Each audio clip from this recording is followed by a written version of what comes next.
Hello and welcome back to your channel Physics Safari.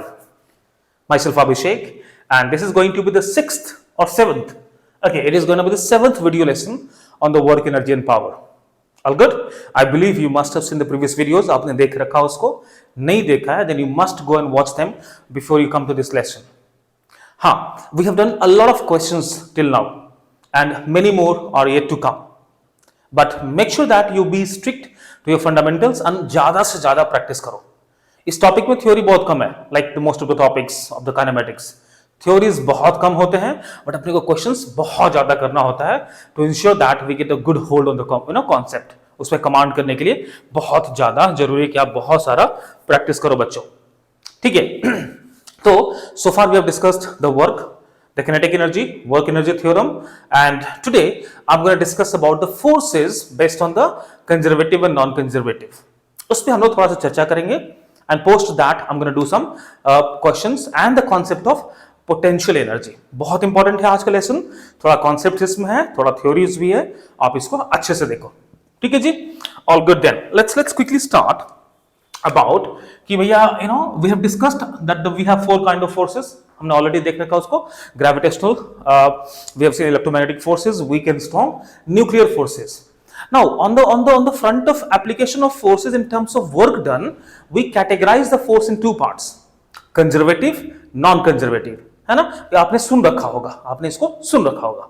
But वहां तक पहुंचने से पहले let me tell you that forces are categorized as central forces and the non-central forces. Non-central forces है ना. So we have the two categories of the forces, central and non-central. तो as the name suggests, central forces क्या होता है? The forces which are centered, which are directed towards one fixed point, और उस fixed point को हम लोग center बोलते हैं. So इसका जो characteristic है वो क्या है? It's directed towards one fixed point. Directed towards one fixed point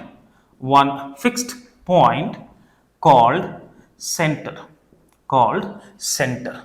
इसीलिए इसको बोलते हैं हम लोग सेंट्रल फोर्सेस. ये हमेशा सेंटर की तरफ ज्यादा आकर्षित रहता है, उसी की तरफ डायरेक्टेड रहता है. उसको बोलते हैं बच्चों सेंट्रल फोर्सेस. उसको बोलते हैं सेंट्रल फोर्सेस. और ये क्या है? Non central force. पहली बात तो है ना. थोड़ा एग्जांपल देखते हैं सेंट्रल फोर्स का, और ज्यादा अच्छे से अपने को समझ में आएगा. एक बहुत ही बेसिक एग्जांपल है हमारा प्लैनेटरी सिस्टम, जहां पे we have the sun at the centre मानकर चलते हैं, और the planets, the earth, let us suppose earth, it revolves around the sun, और ये हमेशा ग्रेविटी से अट्रैक्ट होकर इसके तरफ इसका डायरेक्शन रहता है. अर्थ का जो सेंट्रीपिटल फोर्स है हमेशा वो सन की तरफ डायरेक्टेड रहता है, बी इट हियर और एनीवेयर. जो forces of interaction between the sun and the earth है वो always towards the centre of the earth, sorry sun. इसीलिए इसको हम लोग बोलते हैं सेंट्रल फोर्सेस. पहली बात तो है, इसमें कोई दिक्कत नहीं ना. And also when we talk about the spring forces, एक स्प्रिंग फोर्स का अगर हम बात करते हैं, let's suppose we talk about the spring force. इस ब्लॉक को if you displace, you already know it, आप इसको डिस्प्लेस करते हो, then the spring force F is equals to kx is going to act towards this. और आप इसको if you pull it over here और छोड़ोगे तो वापस इधर ही आएगा. Let us suppose this is the mean position, as in this is the normal without any extension in the string. अगर ये नॉर्मल है तो ब्लॉक इसके क्रॉस जाएगा, and once it crosses this, spring will get compressed और force इस पे kx इस डायरेक्शन में लगेगा, एंड वापस से इस तरफ जाएगा और फिर से इस तरफ जाएगा. हम लोग इसी को डिटेल में SHM में पढ़ेंगे. बट आपको दिख रहा है कि ये जो फोर्स kx है हमेशा इस मेन पोजीशन के टुवर्ड्स ही लगा रहता है. इसके टुवर्ड्स या तो धक्का मारेगा या तो उसको पुल करेगा. Either it is going to push towards that or it's going to pull towards that. अब बात समझ रहे हो ना? So that is the reason why spring force is also the central forces. हमारे कोर्सेज में फॉर क्लास 11th दो central force आपको पढ़ना है. One is the gravitational force and other is the your spring force. हम लोग Coulombic force भी पढ़ेंगे, but in the next class वो भी एक सेंट्रल फोर्स ही होता है. तो that we are going to discuss in the next class 12th, और हम लोग उस पर चर्चा वहां करेंगे. For now, let us be confined towards the gravitational and the spring force. ये दो हो गया आपका सेंट्रल फोर्स का बहुत ही फंडामेंटल एग्जांपल. दूसरा दूसरा बात जो the second thing that you should know about the central force, कि सेंट्रल फोर्स जो होता है वो हमेशा in some or other form would be related to the distance from the centre. अगर इस प्लैनेटरी मोशन का हम सेंटर सन को मानते हैं तो the force acting on this is going to be related to the distance of the earth from the sun और the centre of the force. Correct है ना जी? तो हमको पता भी है, we know that gravitational force क्या होता है, G m1 m2 upon r square. r क्या है? r is a distance of the centres of the two objects, two bodies. इस केस में अर्थ और सन के बीच का जो डिस्टेंस है उसको r मानते हैं। तो दिख रहा है आपको, ये जो ग्रेविटेशनल फोर्स है it is related to r।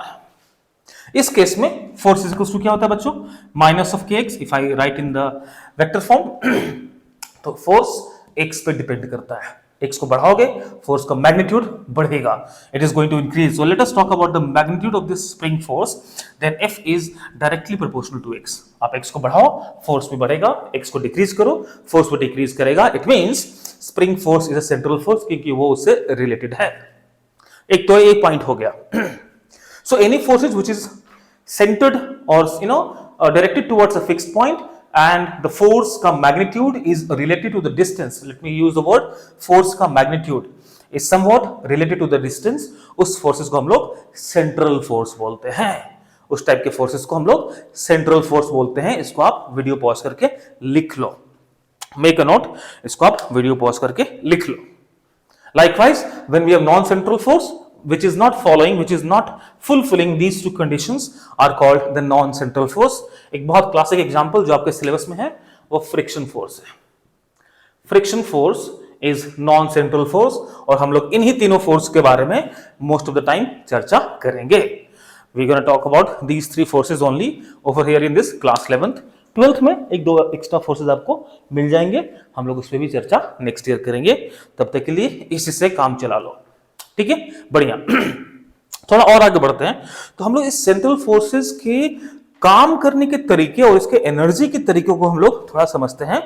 तो पहला चीज तो ये, सेंट्रल फोर्स एनर्जी डिसिपेट नहीं करता है, it does not dissipate the energy, point number 1, while the non central force would dissipate the energy. मतलब कि वो एनर्जी को अननेसेसरी कहीं और भी वेस्ट नहीं करता है, वो एनर्जी को जो सेंट्रल फोर्स है उसको दूसरे फॉर्मेट्स में नहीं भेजेगा। For example when I say दूसरे format, it does not mean कि it can not convert kinetic to potential, नहीं करेगा, but only those which are reversible. Let me repeat myself, energy can be converted और energy can be used to change the kinetic energy and the kinetic energy could also be converted back to the energy. उससे भी काम कर सकते हैं। Work can change the kinetic energy and the kinetic energy can also be reversed in terms of the work, वहां पे possible है।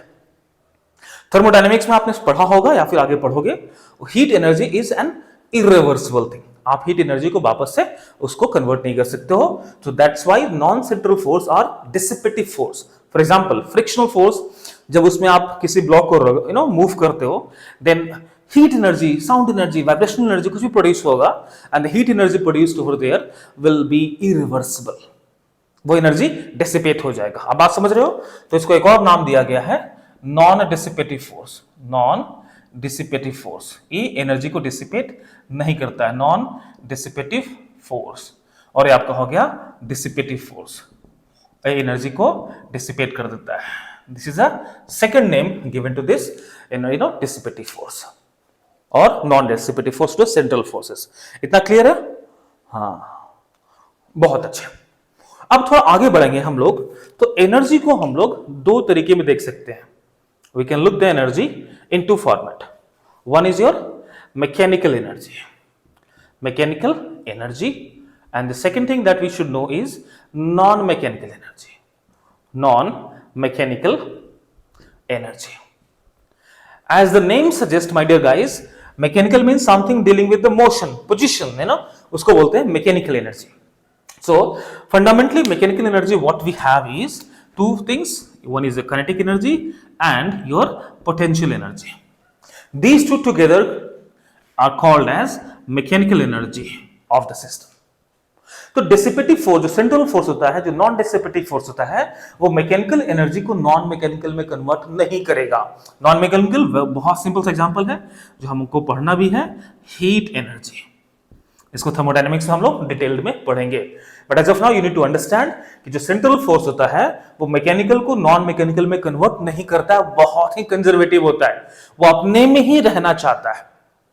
These forces would only convert kinetic to potential, potential to kinetic, आपस में ही खेलेगा लेकिन दूसरे में नहीं जाएगा वो। They are very conservative in nature, तो इसी से हमको नाम पड़ा है इसको, जो third name which is given to this central force is a conservative force।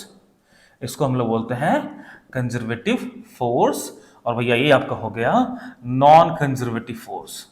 Non conservative force, ये बात क्लियर है, समझ में आ रहा है ना? जो आपस में कंजर्व रहता है उसको बोलते हैं conservative force. The forces which does not convert the mechanical to non mechanical are the conservative force. अगर इतना क्लियर हो गया हो तो हम आगे बढ़े। एक बार फिर से रिपीट कर दे रहे हैं, ध्यान से सुनो। We have two kinds of forces. One is called central force, which is directed towards the center, that is the fixed point, and other is a non-central force, जो कि इसको follow नहीं करता है, वो कहीं भी होता है, वो center के towards नहीं होता है। Example of the central force are very much clear: gravity, spring force, which is in our syllabus as well, और coulombic force भी है, but जो syllabus में है, are more focused towards that। और जो non-central force होता है, the classic example is the friction, जो कि central नहीं होता है। Central forces do not dissipate the energy, वो एनर्जी को डिसिपेट नहीं करता है, बर्बाद नहीं करता है, whereas these forces would dissipate the energy, इसलिए हम इसको बोलते हैं नॉन डिसिपेटिव फोर्स और इसको बोलते हैं डिसिपेटिव फोर्सेस। क्लियर है ना? तीसरा चीज, when we talk about the energy based on the motion position, तो अपने को दो तरह के एनर्जी से काउंटर होता है। One is called mechanical energy, other is called non mechanical energy. So basically mechanical energy is all about motion से related to motion, related to motion and the position of the body, इसको बोलते हैं mechanical energy। So basically when we talk about the motional energy, it's kinetic, positional energy, potential energy। Non-mechanical heat energy is one of the classic example which we can go across और उसको हम use कर सकते हैं। तो जो central force होता है वो मैकेनिकल एनर्जी को नॉन मैकेनिकल में कन्वर्ट नहीं करता है। It does not convert the mechanical to non mechanical, it is very much conservative. वो आपस में ही जो भी गेम्स होते हैं वो कर रहे होते हैं। That is the reason why the central force is also called as conservative force and non central force is also called as non conservative force. इतना तो समझ में आपको आ गया होगा। क्लियर है ना? कोई दिक्कत इसमें नहीं?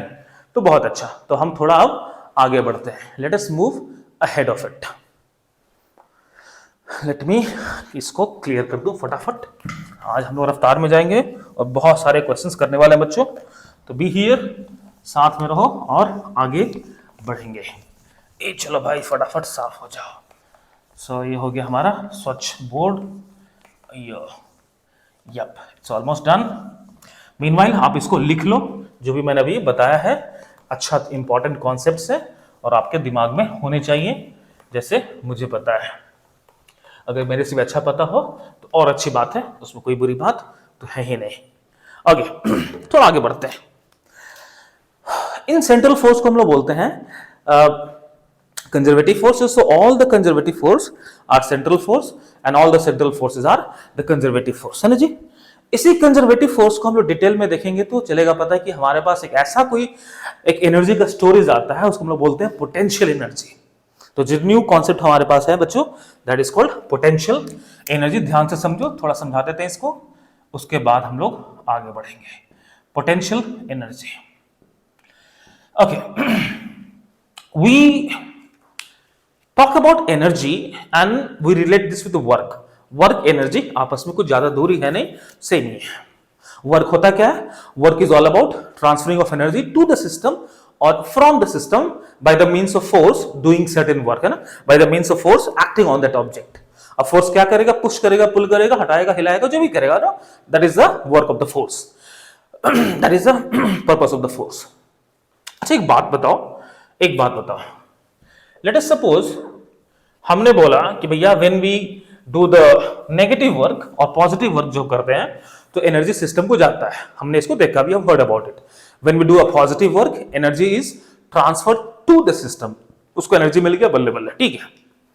When the negative work is done the energy is taken from the system. अब वो एनर्जी ले लिया तो गया कहां? एग्जांपल से समझते हैं। और आपको ज्यादा से समझ में अच्छे से आएगा।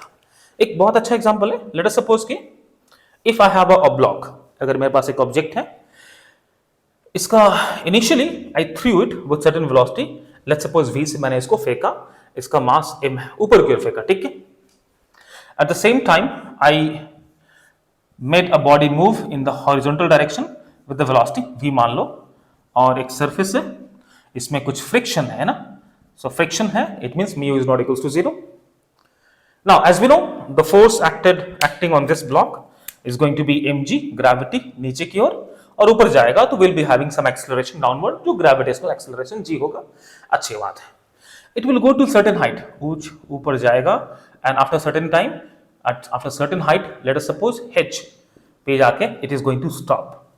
It will come to a momentary rest after reaching a height of h. Likewise, this block will also go till a certain distance. Let's suppose कुछ distance इसने cover करा, मान लो d. And after this, it is going to stop, क्योंकि इसमें एक friction force हमेशा is acting on this reverse direction, backward direction, opposite to the velocity, and because of that, this block will always have an acceleration towards left, और ये block रुक जाएगा.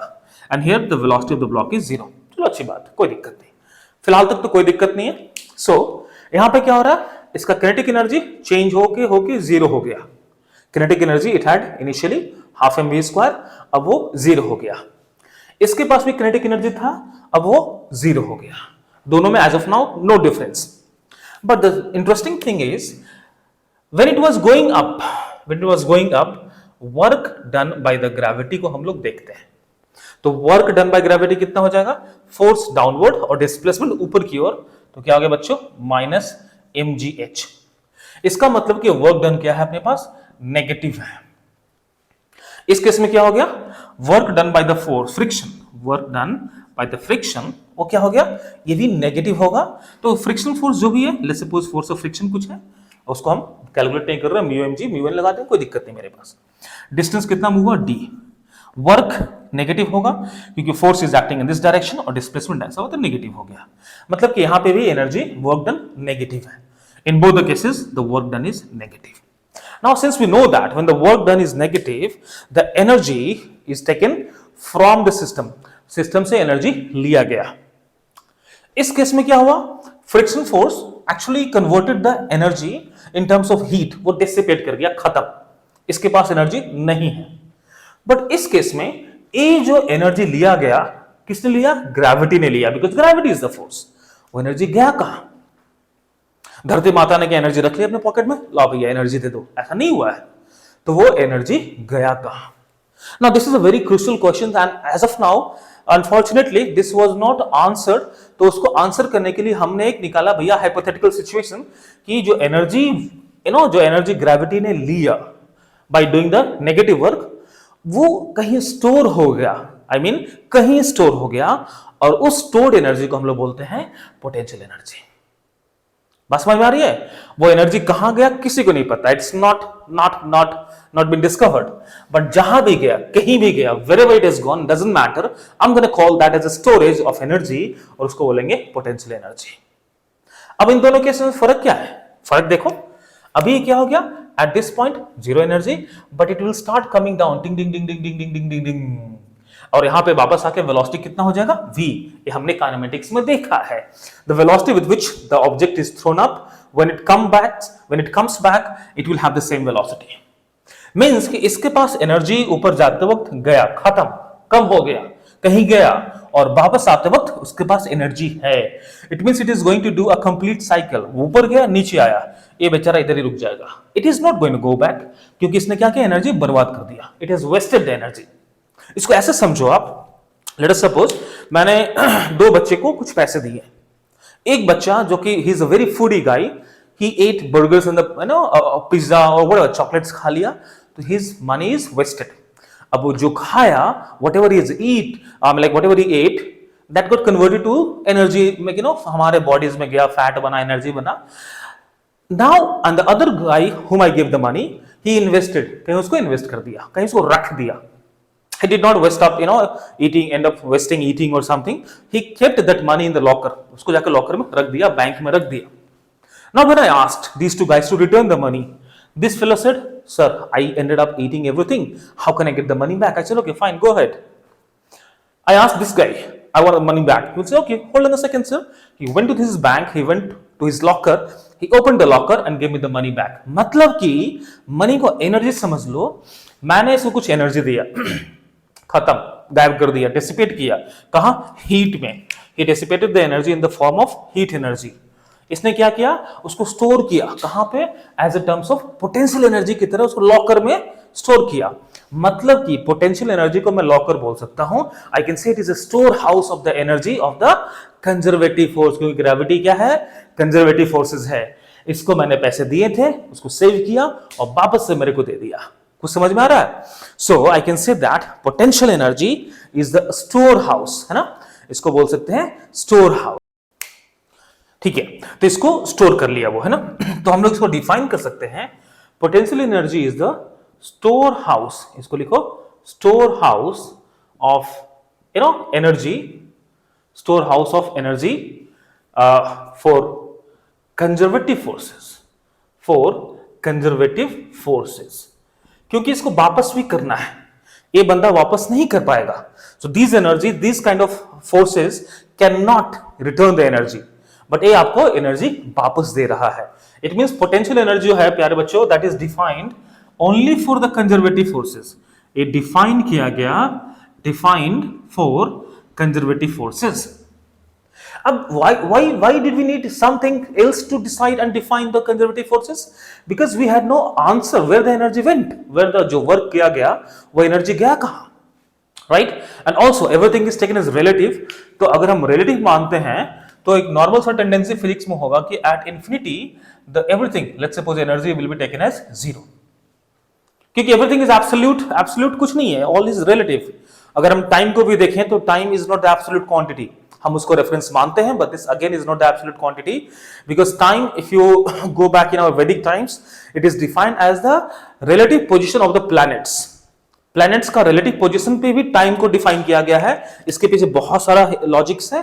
आप उसको डिटेल में कभी समझना चाहते हो तो let me know, I am gonna describe to you as well कि टाइम को हम लोग प्लैनेटरी पोजीशंस पे कैसे डिफाइन करते हैं. बट इन आवर साइंस हम टाइम्स को मानते हैं कि एब्सोल्यूट क्वांटिटी है, बट एक्चुअली वो भी एब्सोल्यूट नहीं है इन इटसेल्फ. एनीवेज, तो सिंस एवरीथिंग इज रिलेटिव, तो एनर्जी भी, पोटेंशियल एनर्जी भी रिलेटिव टर्म है. अगर सपोज कि ये जो फ्लोर ऑफ माय हाउस है, it is the ground for me, then I am standing on the ground. अगर मैं बोलूं कि नहीं 10th फ्लोर भी मेरा ही ग्राउंड है, तो 10th फ्लोर मेरे लिए जीरो हो जाएगा, ग्राउंड जीरो हो जाएगा ना.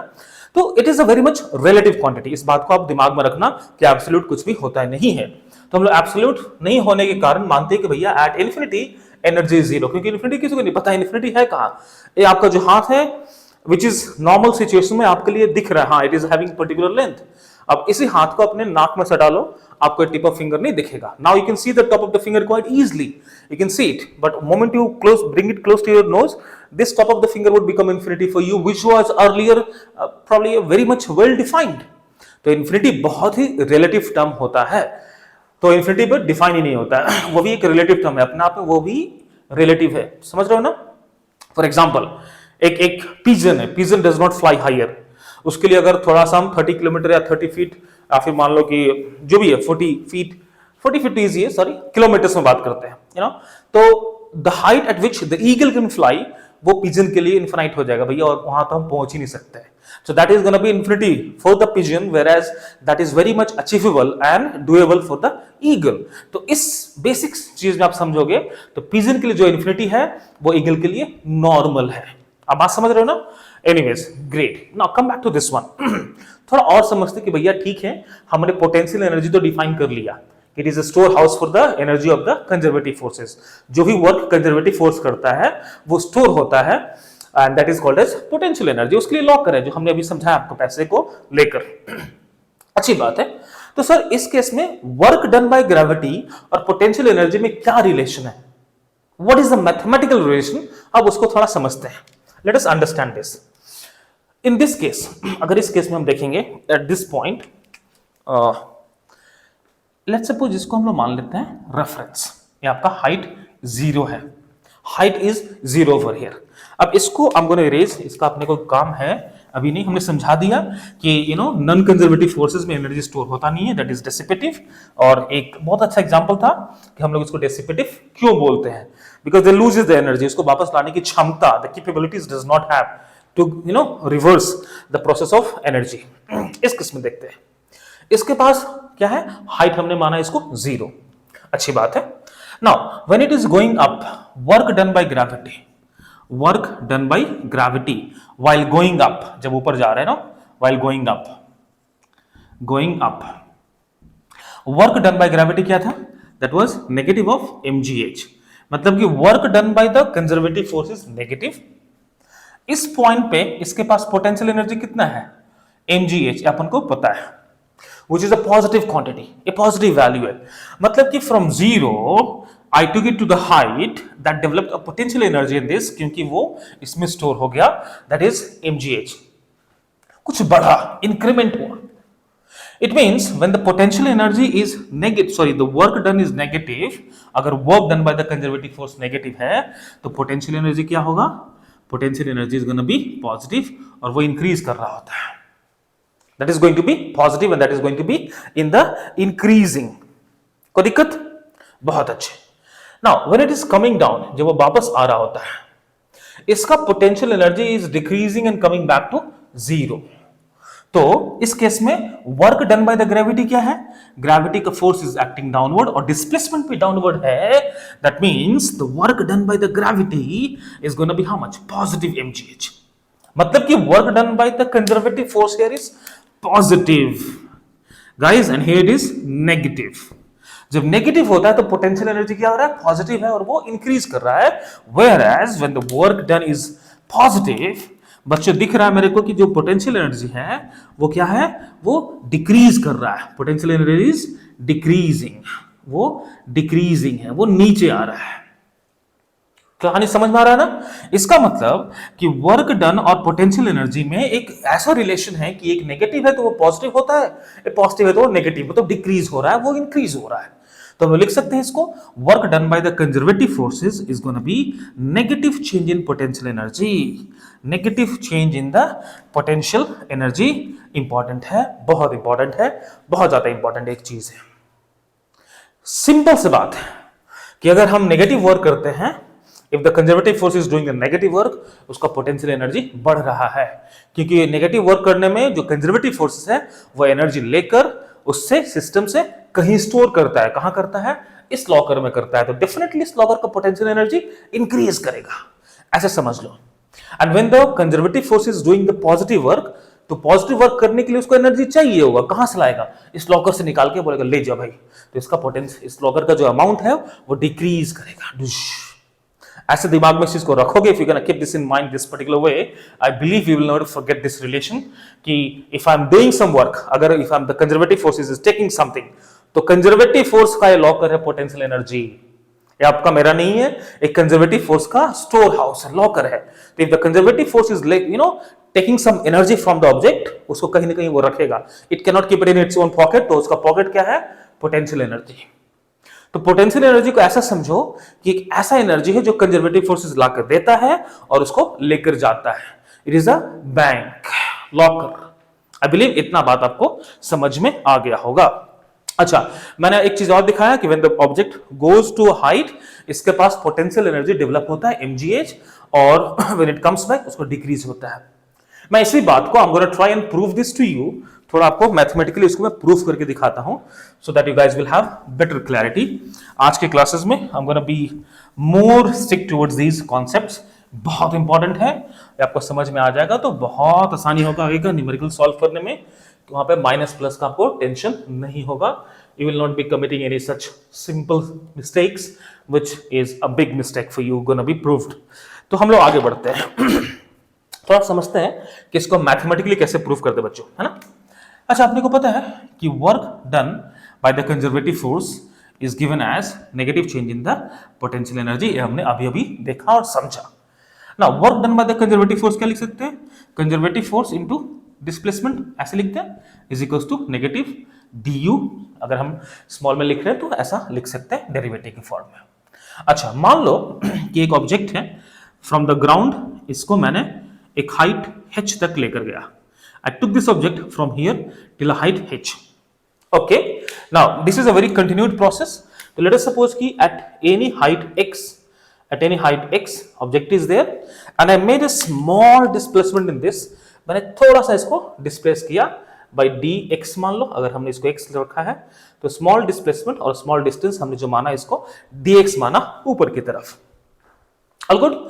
Due to this, there is going to be a small change in the potential energy. उसको du मान लो. Then can I say that force of conservative force over here is what? Your gravity. mg is acting downward. mg is downward. Displacement is acting upward. तो भैया हम लिख सकते हैं यहाँ पे इसको ऐसे लिख सकते हैं क्या? mg और डिस्प्लेसमेंट है ऊपर की ओर और फोर्स नीचे की ओर, तो वर्क डन कितना हो गया? Minus mg minus T. Negative sign होगा क्योंकि force is acting downward and the displacement is acting upward, तो माइनस इंटीग्रेशन कर देते हैं इसको to get the total value और ये आपको हो गया minus D U. At this point let's suppose potential energy is 0 और उस हाइट पे इसको u मान लो.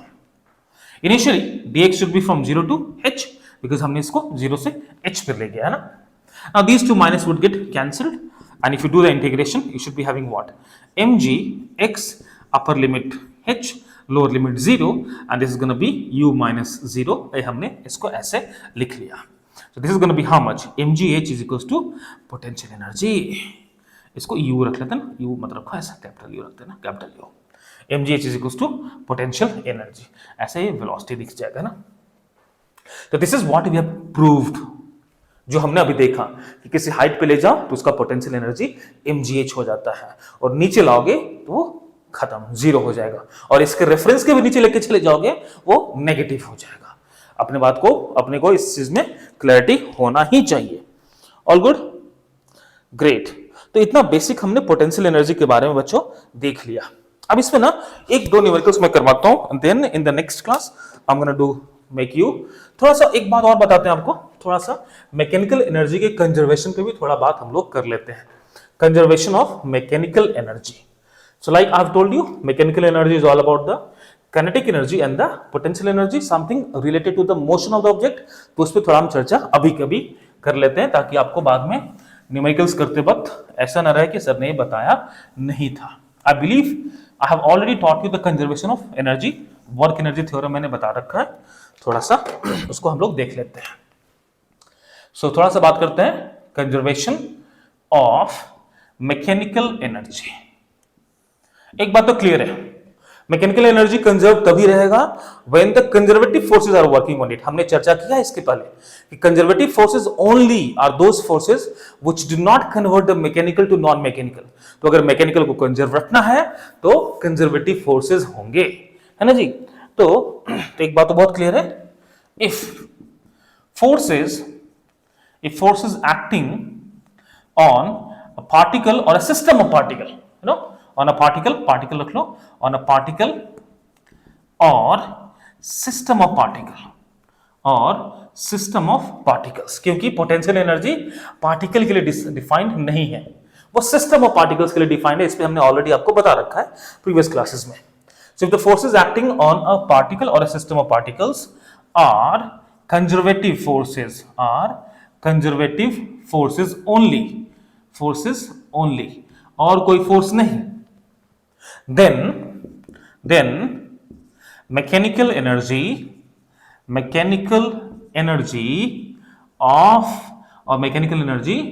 remains conserved.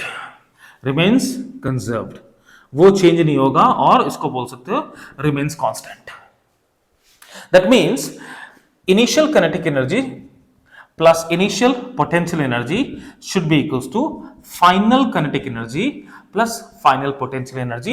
ये भी अपने आप में एक बहुत ही बेहतरीन रिलेशन है ऑफ दिस टॉपिक. आप इसको भी ध्यान से लिख ही लो, है ना जी. ये बहुत इंपॉर्टेंट है, मैं बता रहा हूं क्योंकि काम आने वाला है. अगले क्लास में जब न्यूमेरिकल्स कराऊंगा then I am gonna need these and I want you guys to tell me these things. आप इसको बताओगे मुझे, है ना. All good. And also if you are liking my classes, the videos, please do like, share and subscribe. आप लोग करते नहीं हो, so that's the reason why it is not reaching out to a lot of people, you know. Also, if you find there's something wrong, something is missing in my classes, do let me know. I'm open to that. I'm going to do changes accordingly. If it is very much justified and sustainable. तो if you like it, do share and subscribe, और like करना तो भूलना ही नहीं, है ना जी। कुछ आप करो और कुछ हम आगे बढ़ते हैं, then together we gonna complete this journey. So please do like and share and subscribe. Okay, great. So having said this, अब मैं थोड़ा बात करता हूं आपको वर्क एनर्जी थ्योरम जो हमने बता रखा है ऑलरेडी, वर्क एनर्जी थ्योरम, है ना। वर्क एनर्जी थ्योरम ऑलरेडी हमने आपको बता रखा है, थोड़ा सा इस पर और भी मैं चर्चा अभी के अभी कर देता हूं। So basically what happens, no matter whatever the type of forces are acting on a body or a system of particles or just a particle, then there should be change in the kinetic energy. So let me go slowly and if you want to write down, लिख लो the net work done, the net or sum of all the work or sum of the work done by all the forces, sum of the work done by all the forces acting on each particles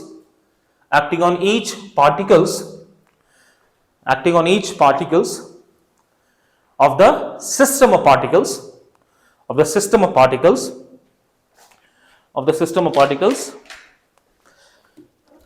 is equal to the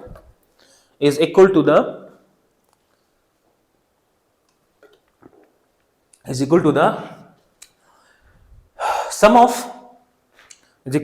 of change in kinetic energy of each particles is equals to the sum of change in the kinetic energy of each particles is equals to the sum of change in kinetic energy of each particle. As in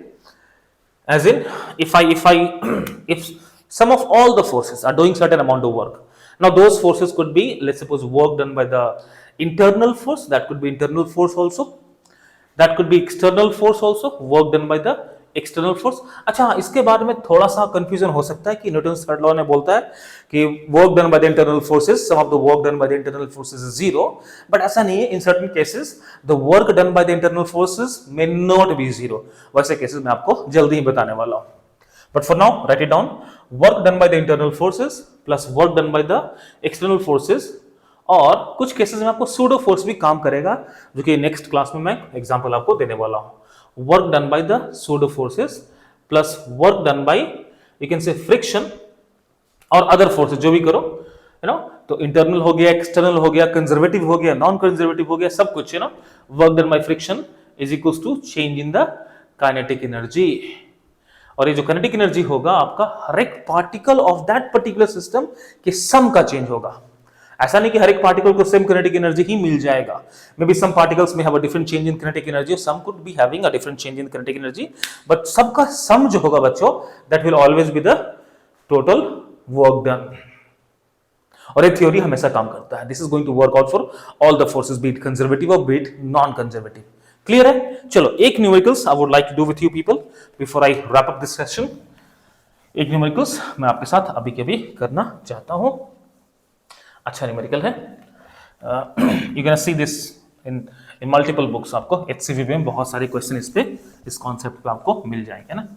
तो I would like you to understand this, ताकि आपको और भी questions करने में, आप work energy power के HC Verma के सारे क्वेश्चन अच्छे से कर लो and try not to look into the solutions. खुद से करो, है ना, try it on your own. नहीं होता है तो अपने टीचर से, मुझसे, कभी किसी से पूछो। तो क्या होगा ना कि you know, just looking into the solution is not the ultimate thing, you know, you will get the solution, but उसका लॉजिक रीजनिंग क्या है, आंसरिंग क्या है, वैसा क्यों हुआ, वो आपको ज्यादा समझ में नहीं आएगा। तो I would advise you to meet your teacher, discuss with him और हर, और एल्स अगर सपोज आप YouTube पे देख रहे हो तो let's suppose you are watching my video, you do let me know कि सर मेरे को यहाँ पे इश्यूज आ रहे हैं, ये कैसे हो गया। That is very important, asking question. मेरे गुरुजी ने बोला था कि an answer does not, you know, tell you more about the student. In fact, what kind of question he or she asks you tells more about that particular student. और it is universal truth, not for the students. आप बड़े होगे, जब जाओगे, job करोगे, वहां पे भी आप किस तरह के सवाल को उठाते हो and which kind of solutions you bring, that is what gonna make you more significant, a very distinctive person over there. तो याद रखो कि क्वेश्चन पूछने से कभी ना शर्माओ, it is your right and you should avail this thing. आपको बिल्कुल बिल्कुल ही पूछना चाहिए, है ना। चलो बढ़िया, तो फटाफट एक क्वेश्चन करते हैं। Let us do one question. Suppose कि एक टेबल पे अ चेन इज केप्ट, एक चेन है that is kept on a table. Let's say the length of the chain is L and the mass of this chain is, let's suppose, M. It is kept on a table. Now इसको slide कर दिया and now it is falling down. It is falling down and it fell. इसका जो last piece of chain है वो completely off the table हो गया. When the last piece of the chain is completely off the table, definitely it will be falling with certain velocity. It is going to fall with certain velocity. So your question is, find the velocity when when entire chain is off the table. मतलब table से वो नीचे आ गया है पूरा का पूरा chain, उस टाइम पे इसका वेलोसिटी क्या होगा ये आपको बताना है जी। ऑल गुड, चलो ट्राई करो, ठीक है। आई बिलीव आपने इसको ट्राई कर लिया होगा। देखो इस केस में क्या करना है आपको, इस केस में क्या करना है, since it is a continuous body and it is a system of particles, इसमें बहुत सारे पार्टिकल्स हैं, इनफाइनाइट नंबर ऑफ पार्टिकल्स से ये चेन बन रखा है। तो इन केसेस में you have to choose a centre of mass and don't you worry for this is simple thing, centre of mass, centre position इसमें है क्योंकि सिमेट्री है। नेक्स्ट चैप्टर ही सेंटर ऑफ मास में पढ़ाने वाला हूं, तो अभी ज्यादा परेशान मत हो, अभी नेक्स्ट क्लासेस में सेंटर ऑफ मास से स्टार्ट करेंगे। तो बेसिकली लेट्स सपोज कि इसका सेंटर ऑफ मास इस चेन का इसके मिडिल ऑफ लेंथ में होगा अनडाउटली, क्योंकि यूनिफॉर्म चेन है। तो this length is going to be how much my dear kids, this is going to be L/2। Likewise इसका वेलोसिटी यहां दिखा देते हैं, this also is going to be L/2। Correct है ना जी? So this is going to be the centre of mass. Now why am I so interested in the centre of mass in this topic? The reason being is कि जब भी हम लोग potential energy का बात करते हैं किसी पार्टिकल के बारे में, तो उस पार्टिकल का सेंटर ऑफ मास और उस पॉइंट पार्टिकल सिस्टम दोनों सेम ही होता है, तो we do not even care. मैंने स्टार्टिंग क्लासेस में बताया था आपको कि व्हाट इज वर्क डन। लोग बोलते हैं कि work done is force into displacement of centre of mass. मैंने बताया था कुछ बच्चे ऐसे बोलेंगे, and the problem will not be there when we talk about the particle system. ये प्रॉब्लम तभी आता है जो वो पार्टिकल सिस्टम नहीं, वो सिस्टम ऑफ पार्टिकल। उस केसेस में हम लोग सेंटर ऑफ मास को बोलते हैं। और बेसिकली होता क्या वो displacement, that is displacement of the force, जहां पे फोर्स एक्ट करता है, point of action of the force, point of application of the force. तो now since it is a continuous body, इसके सेंटर ऑफ मास को हम लोग ले लेंगे वो पॉइंट, और हमारा सारा फोकस इसी पे चलेगा। तो देखो ऐसे तो, and this is gonna be taken as a reference, इसको हम लोग रेफरेंस लाइन ले लेंगे। This is gonna be your reference line. अब रेफरेंस लाइन क्यों ले रहे हैं भैया? पोटेंशियल एनर्जी क्या है? इट्स अ रेफरल थिंग, ऐसा कुछ नहीं कि it's absolute, it is very much relative value. तो रिलेटिव वैल्यू तो कुछ रेफरल तो चाहिए अपन को, है ना? तो हमने वही रेफरल लिया, किसको? इसके सेंटर ऑफ मास को। रेफरल आप इसको भी ले सकते थे, बट सेंटर ऑफ मास का रेफरल लेने से आपका काम आसान हो जाता है, वो आपका भी समझ में आ जाएगा। और अभी नहीं तो एटलीस्ट सेंटर ऑफ मास जब चैप्टर पढ़ाएंगे तो उस टाइम आपको ज्यादा बात क्लैरिटी के साथ समझ में आएगा। फिलहाल इतना समझ लो कि इसके सेंटर ऑफ मास को हम लोग रेफरल लाइन ले लेते हैं। इसके ऊपर सब कुछ पॉजिटिव, इसके ऊपर सब कुछ नेगेटिव, है ना जी? गुड। अब देखो इस केस में हो क्या रहा है। If I look at this referral line, the body, entire chain is above this. It means इसके पास कुछ ना कुछ तो पोटेंशियल एनर्जी है ही, क्योंकि यहां तक पहुंचने में इस पे कुछ ना कुछ काम किया गया होगा। You understand my point?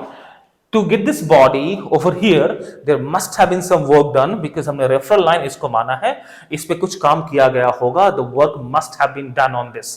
और इस पे काम किया गया मतलब एनर्जी उसमें स्टोर हो गया है। अभी हमने देखा था वो कौन सा एनर्जी होगा, इसके पास होगा वो पोटेंशियल एनर्जी होगा, बिकॉज ऑफ इट्स पोजीशन। और तो कुछ है नहीं इसके पास, है ना? काइनेटिक एनर्जी इसके पास तो बेचारे के पास अभी फिलहाल है नहीं, क्योंकि वो लेटा हुआ है, रुका हुआ है। It has potential energy. कितना है? कितना पोटेंशियल एनर्जी इस हाइट पे? इस हाइट का वैल्यू कितना है? L/2 my dear kids. सो इसको हम बोल सकते हैं कि भैया इनिशियल पोटेंशियल एनर्जी, इसको हम लोग डिफाइन कर लेते हैं U इनिशियल। इसको डिफाइन कर लो U इनिशियल। तो बच्चों इनिशियल पोटेंशियल एनर्जी इसके पास कितना हो गया? mg L/2। तो आप लिख सकते हो अच्छे से mg L/2 is the initial potential energy. इसका फाइनल पोटेंशियल एनर्जी निकालो तो कितना होगा? तो फाइनल पोटेंशियल कितना हो जाएगा? 0, क्योंकि सेंटर ऑफ मास कहां पे है? उस रेफरल लाइन पे है। ऐसे भी देख लो, पॉजिटिव नेगेटिव करके 0 हो जाएगा। तो final potential energy is going to be 0। क्योंकि इसका सेंटर ऑफ मास कहां पे, यहां पे है, और हाइट कितना L/2, तो हमने क्या लिया mg/L/2, but in this case centre of mass referral line पे ही है, तो जीरो पोटेंशियल एनर्जी, इतना समझ लो अभी के लिए, है ना। तो भैया ये पोटेंशियल एनर्जी गया कहां, ऑब्वियसली क्योंकि forces acting on this is only one force which is gravitational force, तो वो क्या करता है, कंजर्वेटिव एनर्जी है जी, तो हम उससे भी काम कर लेंगे, बट फिलहाल इतना समझ लो, वर्क एनर्जी थ्योरम से समझ लो कि the work done on any system would convert into the kinetic energy of that system. अभी अभी जस्ट हमने लिखा था, so the work done will be converted to the kinetic energy. अच्छा अब ऐसे देख लो कि वर्क डन कितना इसमें हो गया, ग्रेविटी काम किया mg/L/2, वही हमने देखा है अभी कुछ देर पहले कि work done by gravity would be stored as a potential energy, हमने अभी अभी देखा उसको ना, तो आपका ये हो गया mg/L/2, और इसको ऐसे भी लिख सकते हो, work done by the gravity in bringing this chain from here to here, mg force, L/2 इसका सेंटर ऑफ मास नीचे आया, तो आप ऐसे भी लिख सकते हो, work done by gravity will change into the bring the change in the kinetic energy of the system, will bring the change in the kinetic energy of the system। तो वर्क डन बाय ग्रेविटी कितना हो गया बच्चों, mg, displacement भी नीचे की ओर है L/2, initial kinetic energy अपने पास 0 है, फाइनल मान लो कि हाफ mva² हो गया।